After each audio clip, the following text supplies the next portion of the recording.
Visa পাওয়ার পর যুক্তরাষ্ট্র যেতে $15,000 পর্যন্ত জামানত রাখার নিয়ম চালু করেছে ট্রাম্প প্রশাসন। বাংলাদেশ সহ ৩৮ দেশের নাগরিকদের জন্য চালু করা এই ভিসা বন্ড নীতির প্রতিক্রিয়ায় সাংবাদিকদের সঙ্গে কথা বলেন পররাষ্ট্র উপদেষ্টা তৌহিদ হোসেন। ভরসা পেতে নিজেকে হতে হয় পাতের মতো দৃঢ়, ঠিক যেমনটা জেরুসালেম।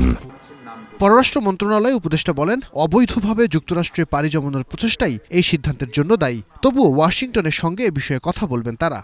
এরা যদি সবাই গত 1 বছরে যেত, আমি বলতাম যে আমরা দায়ী, এবং যদি এই সমস্যাটা এই 1 বছরের সৃষ্টি হতো, আমি তাও বলতাম যে এই সরকারের কিছু দায় দায়িত্ব আছে।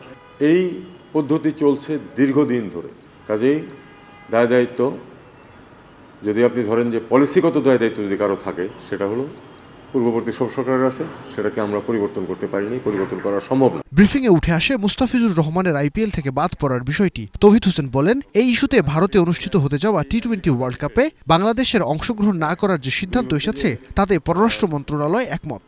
হিন্দুত্ববাদী সংগঠনগুলির যে একটা